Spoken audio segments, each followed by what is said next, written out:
नमस्कार शेतकरी बांधवांनो, मी Kunal Thackeray Asia Don Biocare कडून आलोय। आज आपण गोपाळ पगार या शेतकऱ्यांना भेटायला आलोय। त्यांचा मूळ गाव आहे तळेगाव, तालुका जिल्हा नाशिक। त्यांचा आपल्या काकडीच्या प्लॉटवर आपण आलोय। तर या भागात म्हणजे त्र्यंबकेश्वर तालुक्यात स्पेशली खूप सारा सुकव्याचं प्रमाण येतंय शेतकऱ्यांमध्ये। पिकांमध्ये सुकवा येतोय। ते पीक म्हटले की टोमॅटो आहे, काकडी आहे, याच्यामध्ये खूप सुकव्याचं प्रमाण वाढलंय। तर आपण त्याच्यासाठी साहेबांना भेटायला आलो होतो। त्यांचा प्लॉट काकडीचा आहे। आज 2 महिन्याची लागवड आहे। आपण त्यांच्या प्लॉटला 21 जानेवारी 2025 ला भेट दिली होती। त्यांच्या प्लॉटवर भयंकर सुकव्याचे प्रमाण होते काकडीवर। तर आपण त्याच्यासाठी पीडॉन आणि ओमडॉन या 2 प्रोडक्टचे आपण त्यांना डेमो दिले होते। तर आपण आज त्यांचं मनोगत ऐकण्यासाठी आलोय। आपण त्यांचा जो आपण डेमो दिला आहे त्याला थोडक्यात तपशील देतो। आपण पहिल्या 21 जानेवारी 2025 तारखेला आपण पीडॉनचा 50 ग्रॅम प्रति पंपाच्या हिशोबाने त्यांना ड्रिंचिंग दिली होती। आपण 2 सऱ्या सिलेक्ट केल्या होत्या काकडीच्या। त्याच्यामध्ये आपण पहिल्यांदा 21 जानेवारीला आपण पीडॉन दिले आणि त्याच्यानंतर 3 दिवसाच्या गॅपने 24 जानेवारी 2025 ला आपण ओमडॉन दिले 50 ग्रॅम प्रति पंपासाठी ड्रिंचिंग स्वरूपात। तर त्यांच्या काकडीचा सुकवा ज्यावेळेस मी त्यांना भेट दिली जवळपास 80% सुकवा होता त्यांच्या प्लॉटमध्ये। तर आज आपण बघितलं तर गोपाळ साहेब 21% त्यांना फरक पडलाय। पण आज शेतकऱ्यांचं मनोगत आपण त्यांच्याकडून ऐकू। नमस्कार साहेब, आपलं प्लॉट किती दिवसाचा आहे काकडीचा? 2 महिन्याचा झालाय। 2 महिन्याचा झालाय। सर पहिल्यांदा तुमचं नाव सांगा सर पूर्ण। गोपाळ तानाजी पगार, मुक्काम पोस्ट तळेगाव, तालुका जिल्हा नाशिक।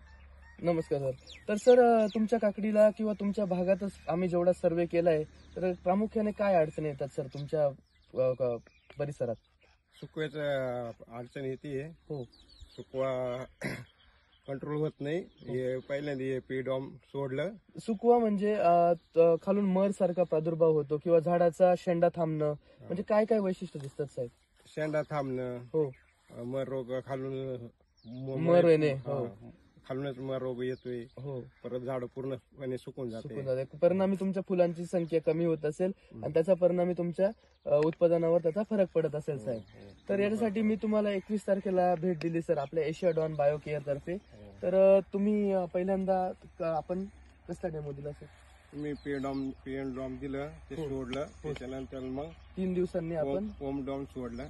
ओमडॉन सोडलं। नंतर मग थोडासा फरक पडला, हो, 20% फरक पडलाय। बाकीचं ते बाजूला सोडलं नाही, ते तसंच राहिलंय। बाकीच्याला फरक पडलाय, शेंडा चालू हो। झाला। तर आपण इकडे दाखवू शकतात प्रामुख्याने की इकडं गोपाळ सर आपण इथं शेंडा वाढलाय, शेंड्याची पण चांगली हे झाली आणि इकडे फ्लावरिंग पण तुमची संख्या वाढली। आपण या 2 सऱ्यांना आपण दिलंय, ह्या 1 सरीला आणि ह्या 1 सरीला आपण दिलेलं आहे। तर प्रामुख्याने रिझल्ट चांगला आहे आणि ज्या सरीला आपण कंट्रोल म्हणून ठेवलं होतं ती सरी अगदी तशीच्या तशीच राहिलेली आहे। तर चांगला तुम्हाला बदलाव दिसतोय सर या 2 सऱ्यांमध्ये आणि बाकीच्या सऱ्यांमध्ये। चांगलाच बदल। तर सर अजून तुम्ही कुठले कुठले प्रामुख्याने पिकं घेतात? आम्ही आता काकडी घेतो, तांबाटे घेतो। हो, आता या काकडी बरोबरच तुमचा अजून प्लॉट आहे का सर? नाही, आता नाही प्लॉट। हो, आता नंतर लावायचं आहे महिन्यानी। तर नंतर लावणार। तर आशा करतो की तुम्ही एशिया डॉन बायोकेअरचे प्रॉडक्ट वापरणार सर। हो, जरूर वापरणार। धन्यवाद सर, आमच्या कंपनीला खूप मदत केल्याबद्दल आणि आमचे प्रॉडक्ट वापरल्याबद्दल धन्यवाद सर।